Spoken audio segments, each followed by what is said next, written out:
Welcome to the Christian Romance Podcast, where we go behind the books with inspiring Christian romance authors, exploring faith, love, and the journey that brings the story to life. I'm your host, Kelly Jo Wilson, and today we're chatting with Elizabeth Goddard.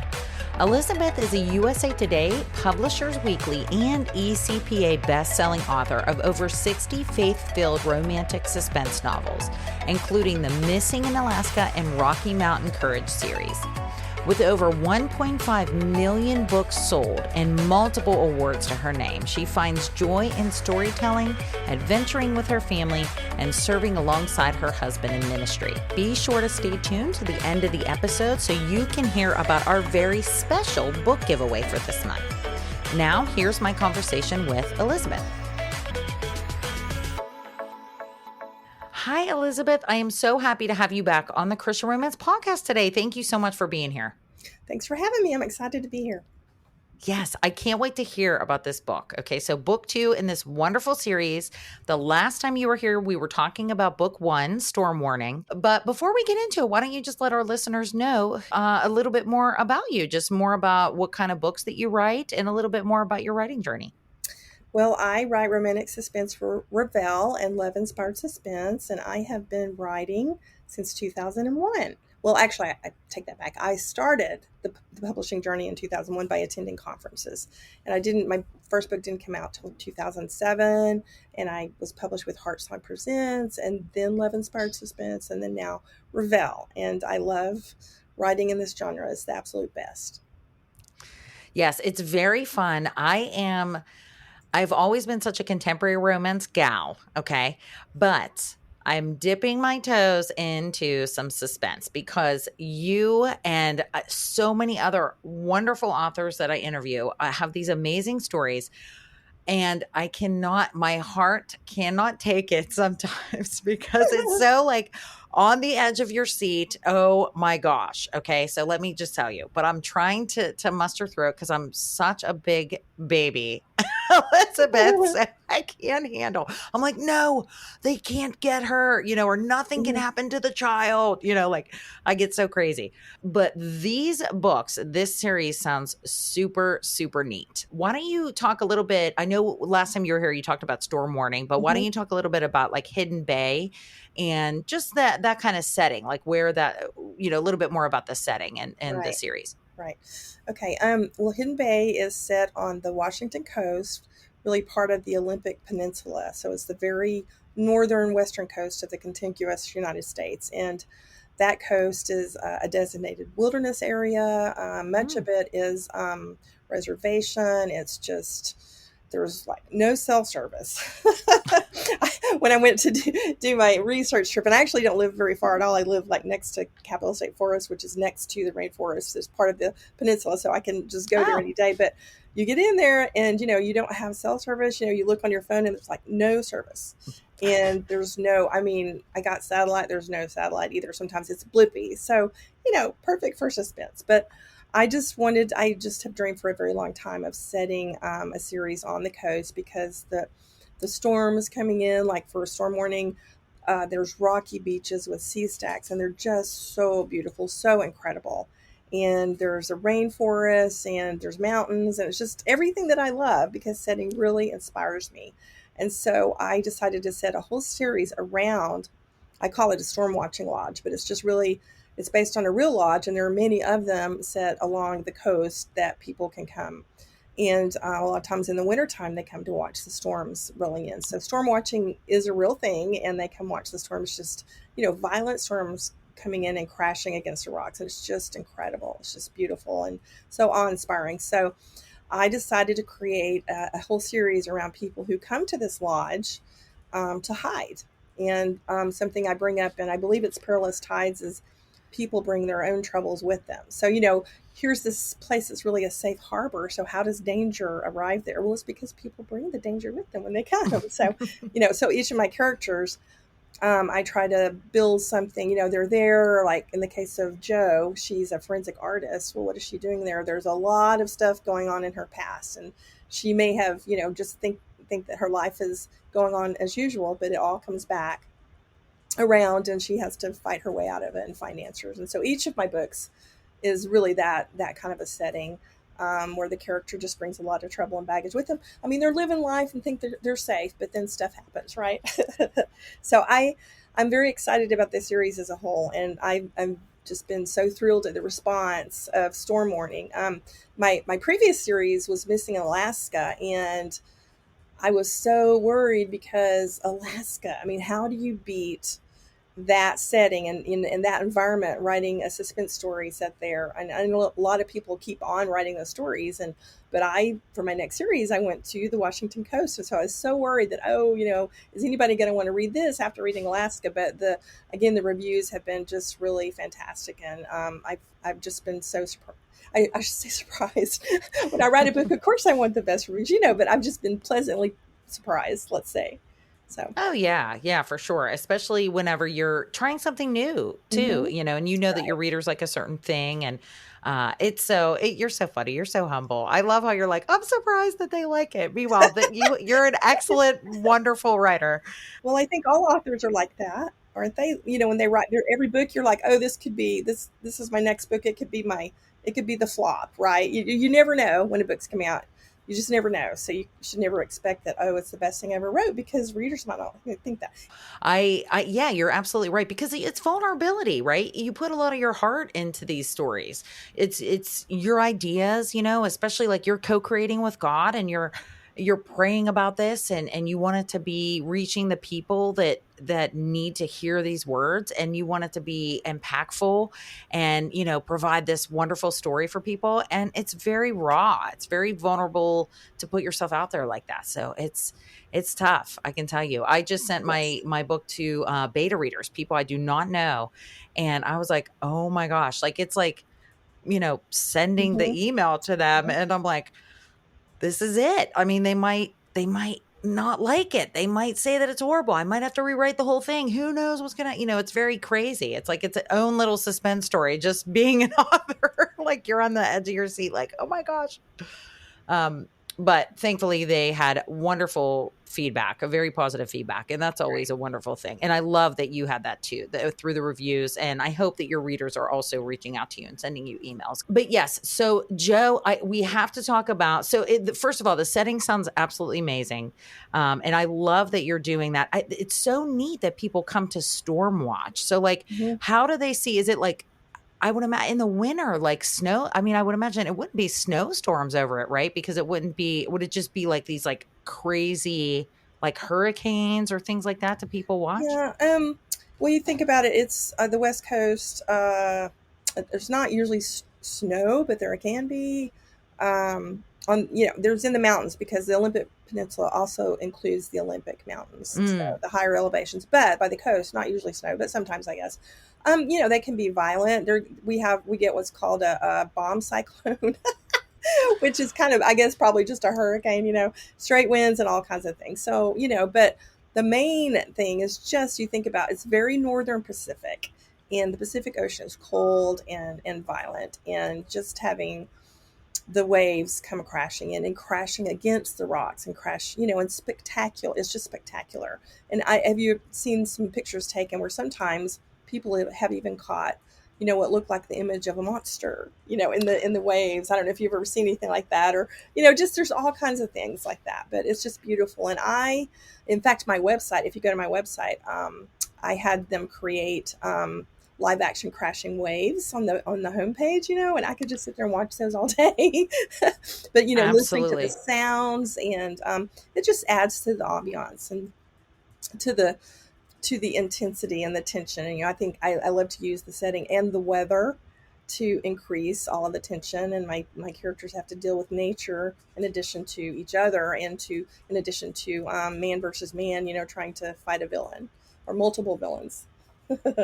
Oh yeah, for sure, for sure. It sounds absolutely gorgeous. It sounds like something that, yes, I would absolutely love to experience that. And yes, your website is beautiful. I love how you have the crashing waves on there, and then you have your book covers on there. Your website is beautiful. I meant to tell Thank you that. I'm you. glad that you said Thank you.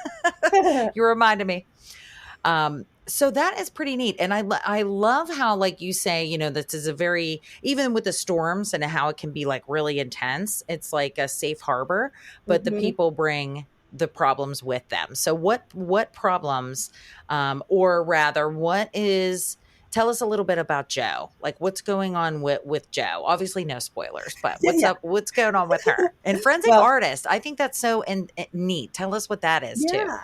Well, we meet Jo in the first book, Storm Warning, and so she's kind of a friend, and so she's a character that I hope that readers are like, what is her story? Because they start to figure out, hey, some of the characters are here because they're hiding. So what's Jo's story? So in Perilous Tides, we open with Jo is on her way to Seattle to figure out what her father had sent her a weird text, and it's kind of like saying goodbye. She's like, what's going on? She went to search for him, and then she ends up getting tossed off of a ferry in a vehicle, rolls off, and and the hero saves her. But she's a forensic artist in hiding. So while she's at the storm watching lodge, Cedar Trails Lodge, she is a handyman because she's just handy with a wrench and just doing all the fixer upper jobs. And she worked as a forensic artist with her mother in Michigan. And I actually based the story off of a couple of people who are real people that are mother-daughter team forensic artists.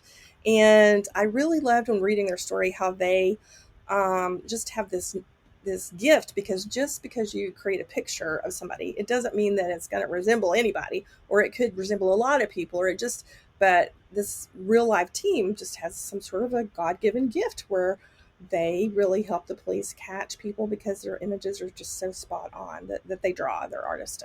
And so I just kind of based her character off of that. Only in my story, the mom is dead and she's been murdered, and so Jo has to run and hide. And so she's at the lodge hiding, but she's kind of living her life thinking, okay, this is my life now, kind of thing, when everything kind of gets pulled out from under her. So I think forensic artistry is fascinating too, and I learned so much. And I learned that not every department has them, and a lot of times they're freelancers, or they work, they travel around to different departments to help with the art. And not every artist wants to use computer. There's so many facets to it. I know that there's another Christian romantic suspense writer, Carrie. What is her name? Carrie Stewart Parks. Yeah, she's actually a forensic artist, and all of her characters usually are forensic artists. So that's really neat. Yeah, they are amazing. Any artist, I feel like, that can draw such realistic depictions of just from a few clues. Oh yeah. And just from their mind, like just from knowing, as opposed to drawing from, like, illustrating, like from a picture or something like Right. that. And asking It's the right absolutely amazing. questions. Yeah, and they have to Yeah. ask the right questions and just really draw out from the witness what they saw. So it's really fascinating. But even more fascinating again is this mother-daughter team that had the gift of getting it so spot on that criminals have been caught. People have been caught. So That is amazing. And it certainly uh, paints the picture of a lot of danger to be included in there.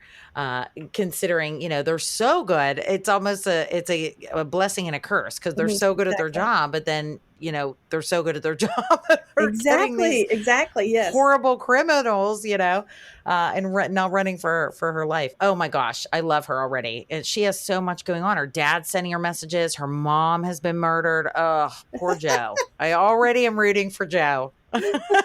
I'm so glad. Well, I can complicate things. I think trying to ramp things up, but I just got to go with the flow and what feels right. And so I just let the story unearth itself. And I really had a fun time, having the car fall off the ferry, and people are like, oh, is that something that happens? It has happened. It has happened. All I have to do is find one place. Did this ever happen? Sometimes, you don't ever want your editor to email you and say, hey, this can't happen. And I'm like, oh, but it can. Just found the one place. And this is how. If it can get on the ferry, it can To fall get off off. the Yeah, ferry. yeah, exactly. Suspend disbelief a little bit, but I would imagine that it could, if there's the Especially right with help. conditions. It had help. A bad guy was there, so. See, that's even better. That's even better. So tell us about Cole. What is going on with Cole? He sounds very cool. He sounds very swoony. He is. he was in book one too, and he's just a character that his story he had to have a redeeming story. He is trying to help my main character. He's trying to help her. He's trying to help Joe, but they're separated. I guess he disappeared, and so he's coming back into the story. She hasn't seen him in months, and he's also former Green Beret, so he has so many skills and so many things he could do. But he's just working as an private investigator, and I learned that a lot of people with these kind of skills actually do um, align themselves with organizations that can help them find people to work for freelance, I guess you could say, in all kinds of different ways. But for this purpose of this story, he's a private investigator, but he is linked through, I think I gave it a fictional name and I can't remember what it was, but I found a real organization like that where people who are highly skilled, whether it's, FBI or former military special operations, whatever, can sign up with the group and just, again, find their clientele through that. And so that's what he's doing. And he's trying to help Joe, but he's also working as a private investigator. So he is right on the heels of Joe saving Joe when he's coming to her whenever she gets in trouble, and he's there. And so then they have to form a bond again and try to ignore, what's between them from the past, or, the hurt that was caused, and try to work through that as they go forward and solve the mystery. And I've had so many people in the past tell me before I even started writing romantic suspense that they've got to be in danger. Danger puts them together. Danger is what makes them fall in love, And I always thought that was so cute. I'm like, okay, all right. But, it's the crucible. It's the where they're just, the pressure builds up. But in their case, it's a reunion romance, which I love. And I think they work really well for a romantic suspense because, all of everything's already there. We just have to flip a few switches to fix things, and as opposed to starting from scratch. But I mean, hey, I've done that too, but I know a lot of my readers like reunion romances. So Cole, he is definitely, both of the brothers in the series are Hawk Beckett. I actually came across an Instagram post, and they're asking favorite heroes, main character heroes, and several of them were saying Hawk Beckett from Storm Warning, and I'm like, oh, really? Yay! I can't wait for you to read Perilous Tides, because I know Cole will be up there too. Oh yeah, for sure, and it definitely sounds like, I also agree. I like the having the past. Like, I love the friends to lovers kind of thing too. I know that's not them, but I just that, because they already kind of have that bond. They already have developed that little bit. They know each other in a certain way. And even if they haven't been together, like if this is like kind of a second chance kind of thing. But yeah, no, I love whenever they already know each other, because you're already kind of setting that stage, right? So then they just have to kind of come together, and then like how your readers say, like, they're in danger, so it's going to force them. So even if there's an inkling of feelings, it forces them together, and they really have to rely on each other. And a lot of times, especially to survive, it's like life or death kind of things. So yeah, I love that too. And he sounds very cool. I like that he's helping her from, a falling car off the off the ferry. It sounds amazing. So with him now, you were already kind of mentioning this, but we were talking a little bit even beforehand about some of the tropes that were included in this book, Perilous Tides. So it definitely sounds like second chances. Any other kind of tropes that you would say that readers can expect in this book? Well, if former military is a trope, that's one of them. What else? I can't think. We talked about it before, but I can't. Did you write them down? The crime. Yes, I did. I did. I was like looking at my page right now. It looks like crime solving couple. How is that a trope? I mean, that's the book. I know. It's so funny. I looked up tropes, and I don't even know. I don't know if this is a trope, but you know what? We'll go with it. We'll flow. Woman in jeopardy. Yes. Heroine danger. Woman in danger. Woman in jeopardy. Yes. And then forced proximity. Yes. Forced proximity. Let's see. What other tropes are there? Like, is suspense a trope? Is Christian a trope? I don't even know. Is setting a trope? Is I weather think a that's plenty. trope? I love the second chances. I always like second chances in these books too, especially because you like to thread some faith in your books, like you Yes. have that faith Yes. thread in there. So the second chances is always really nice because it in the external fight, right, against whatever is going on, like externally, whatever is causing the jeopardy. They also have like internal issues going on with Oh, themselves, for with each sure. other. Yeah. Yeah, and the faith element usually comes through and can really, tie in really well with that, especially Right. in the second chances piece. Do you feel like that? Do you feel like that the faith kind of is interwoven throughout? Yeah, and I don't really try to force that at all. I don't even have a clue when I start out what is the spiritual thread going to be. But just as I'm writing and I'm kind of living vicariously through my characters, I guess, just my own spirit, I'm like, oh, this is the faith message. And I really like the faith message in this book because I have the scene where they're at a safe house and the veranda, I guess veranda is what you would call, I'm not sure, um, is out over the beach. It's on a cliff, a high cliff, and it's over. If you can imagine, I would be terrified to even step out there, honestly. But you can look down and see the waves crashing, and they're so violent. So there she is, watching and looking at these waves, and she steps back and she sees that's written kind of, I think it's in the concrete or somehow it's like, he leads me beside still waters. Psalm 23 too. Mm. He leads me beside still waters. So she's like, it just kind of like hit her. And she's like, are these waters still? Why is this written here? But the point is, it doesn't matter what's going on, outside of her, inside of her, she can still have still waters. That's what God does for us. And so that's kind of really the point of the whole series. I think if there's a spiritual thread through the whole thing is what I'm writing. Maybe I get it from my own life, just the chaos, but inside you can still have peace and you can still have still waters. Oh yeah, absolutely. And I feel like that happens so much whenever you're like making or creating things with a faith element. I don't know, do you feel like sometimes you're like more attacked Mm-hmm. whenever you're like writing these books or saying a prayer or it feels like, I know personally that happens to me so much where I'm like, our life, we have a very blessed life, me and my husband and my sons. And when I'm like Yes. sitting down to pray or sitting down to even edit the podcast episodes and things like that, I get distracted or I feel like these attacks, even at night. Do you ever get that? Oh yeah. Oh yeah, for sure. I think anymore, I talk to a lot of my writing friends, and it just seems like everything is more intense now than say 10 years ago. Writing your Hmm. book is just harder to do because there's so many things going on, so many distractions, and just life is just coming at me, and I'm going to say everyone that I know, actually, so hard. So Oh it's just yeah.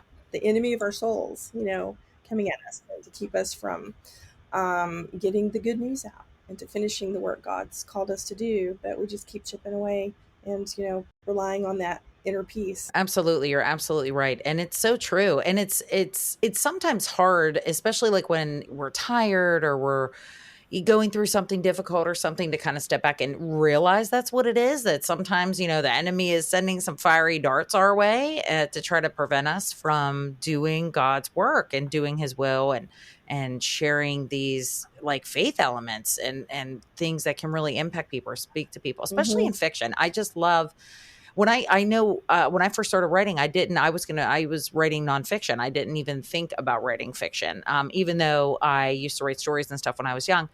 And the more I learn and the more I see and the more stories that I hear about from authors, wonderful authors like yourself, I'm like, you know what? It's so amazing how God can speak to so many people in such unique ways and really just use these Mm-hmm. stories to really touch something inside yourself or touch something inside the reader. I just, it never ceases to amaze me on how he can do that. It's such an intimacy that is very just cherished and just such a gift. I love it. I love it. And you would never think like with stories, but then, Jesus told stories. Jesus told parables and things so we can understand. So I love that. Hmm. So we are almost at time, but I was going to say, so you were talking a little bit about in the Psalms, is that, I always like to ask about the Bible verse. Would that be your Bible verse that would kind of tie in with this story and the themes in this story, like you were saying? Yeah, yes, definitely. And that's the one we put on the sticker, the vinyl sticker to give away. And yeah, it's definitely the theme. It's the center. I don't know if it's, I need to look and see if it's the center of the book. Probably not. But I know it's somewhere in the middle is where, she's like having that moment, where, and just kind of that talking to God and the waves are crashing. And so definitely that would be the verse. It's just 23:2, I think is what I said. Yes, Psalm 23 too, absolutely. And it's so fitting, especially here, for probably Hmm. all the characters at Hidden Bay, because they're bringing all these Yes, for troubles, sure. and even though the waters are so crazy, like you said, he can always still them in their lives and our lives too. I love it. So, Elizabeth, where is the best place for our listeners to connect with you and then also to get this wonderful book, Perilous Tides? Well, there's really two good places. First, number one is my website, elizabethgoddard.com. Couldn't be easier than that. And all of my connecting social media links are at the top, just right there. I'm on Pinterest and Instagram and Facebook and Goodreads and whatever else is listing on there. You can also get a printable book list, a downloadable printable book list of all my books that are available, and you can find my books there. Now, for my Hidden Bay series and all of my Revell books, really the best place to buy them is Baker Bookhouse. And especially in the case of pre-ordering, you can get 40% off and free shipping. And you get, if you pre-order, bookmarks, a signed book place, and the sticker, the vinyl sticker of the Bible verse that we talked about. So it's just a fantastic deal. There's really not a better deal. And if you do love print copies, even after pre-order, you can get the books for 30% off and free shipping. So a very, very good deal. But my books are everywhere books are sold, and they're in ebook form and just about everywhere that you can buy them. And I have a lot of those links on my website for each of the books. Awesome. Yes. And go to her website because it's just beautiful. It will definitely put you in the mood to read the book because it is so, I love it. It's just so awesome. And I will have those links Thank in the you. show notes too. So you can just scroll down and click. So, Great. Elizabeth, Thank you. any last encouragements for your readers or listeners who are looking to read your book? I can't wait to hear what they think about it, and they really do need to read it because guess what? Book 3 is around the corner. It's going to be in February, and the books are about 6 months apart. And it's if they read book 1, they will know there's like a ghost ship called Spectre's Bounty. It's just a little blip in there, and I answer the question of who is Evelyn Monroe in both the first 2 books, who she is, and what the ghost ship has to do with it. So Deadly Currents. So catch up and read all the books. Storm Warning, The Perilous Tide, and Deadly Currents is next. Oh, that sounds super fun. You're going to have to come back and talk about it. Yep. I hope so. Thank you. Awesome. Yes. Thank you so much, Elizabeth. It's always such a pleasure to chat with you. And just thank you so much for being here. Thank you for having me. If today's episode made you smile, don't forget to hit subscribe and tap the bell so you never miss a new release. We love blessing our listeners with heartfelt author conversations and, of course, plenty of great reads. And speaking of blessings, we are throwing a party. To celebrate 1 whole year of the podcast, we're hosting the Christian Romance Podcast Birthday Book Bash, a special giveaway featuring 12 incredible books. Because what's a birthday without gifts, right? And Elizabeth's book, Perilous Tides, is included in this bundle. But this is more than just a bundle of stories. It's a celebration of a year of faith, fiction, and friendship. These 12 books come from beloved author friends of the show who have shared not only their stories, but their hearts too. Whether you're drawn to swoon-worthy contemporary romance, edge-of-your-seat romantic suspense, or sweeping historical love stories, this collection has something to bless every kind of reader. And if you're listening in the future, no worries. You can always find our latest book giveaway on christianromancepodcast.com.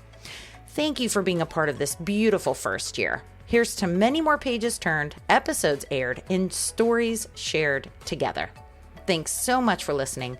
Until next time, keep your faith, share the love, and happy reading.